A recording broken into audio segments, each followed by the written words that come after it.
माता की जय जय श्री राम। बोल माड़ी अंबे, बोल माड़ी अंबे।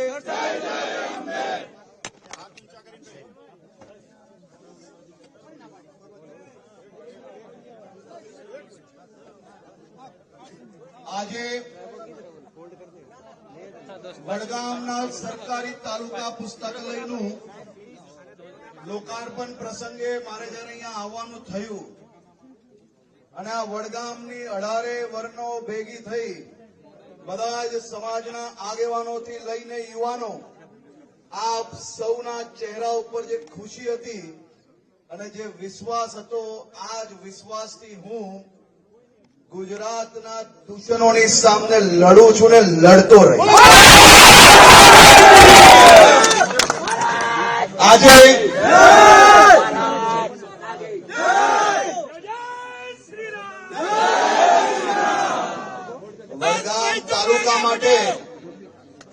વડગામ તાલુકા માટે આજે આપ જોઈ શકો છો આ અદ્યતન પુસ્તકાલય એ માત્ર ને માત્ર તમારા બાળકોનું ભવિષ્ય ઉજ્જવલ કરવા માટે આજે લોકાર્પણ કરવામાં આવ્યું છે। આ કોઈની માંગણીથી બનાવવામાં નથી આવ્યું। રાજ્ય સરકાર જે તમારી છે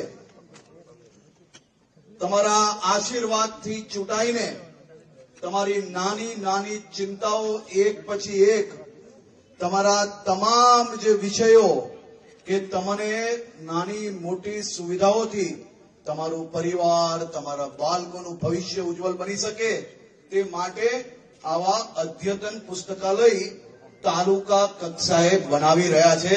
અને આજે જે પુસ્તકાલય આપ જોઈ શકો છો અહીંયા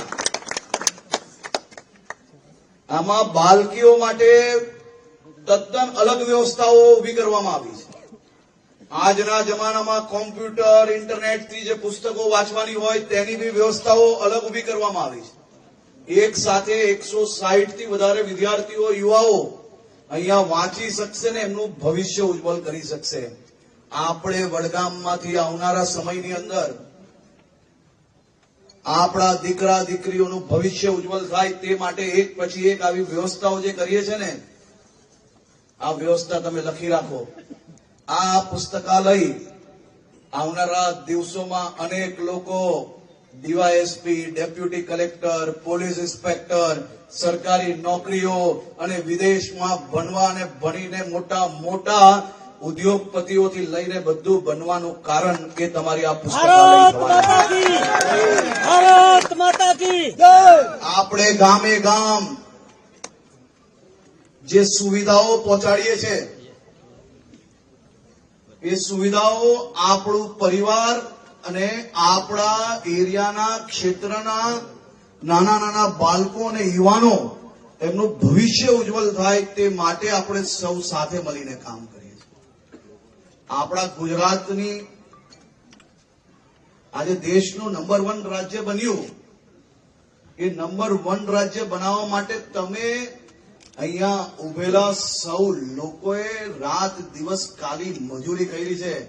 નરેન્દ્રભાઈ મોદીએ એમના એમ કહેવાય ને કે આખું આખું જીવન એ આપણા ગુજરાત માટે ઘસી લીધું છે। આગળ પાછળ ક્યારેય કઈ જોયા વગર કામ કર્યું છે અને તમારા સૌની અને નરેન્દ્રભાઈની જોડીએ આજે ગુજરાતને નંબર 1 બનાવ્યું સાહેબ।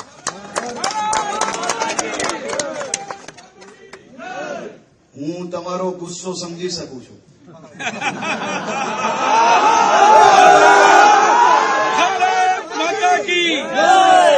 હું તમારી તકલીફ પણ સમજી શકું છું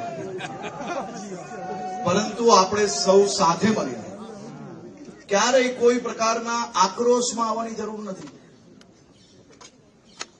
સમાજ જીવનમાં તમારી બધી જ જરૂરિયાતો માટે ભૂપેન્દ્રભાઈ પટેલની સરકાર એ તમારી જોડે ઉભી છે।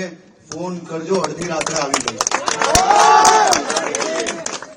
તો આપ સૌને ફરી એકવાર બધા જ સમાજના આગેવાનો મારા બધા જ યુવાન મિત્રો મારી માતાઓ બહેનો તમને સૌને આ પ્રેમ બદલ આ લાગણી બદલ અને આ આવકાર બદલ આ તમારો દીકરો બે હાથ જોડીને વંદન કરીને આપનો આભાર માનવા માંગુ છું। બોલો ભારત માતા કી, ભારત માતા કી.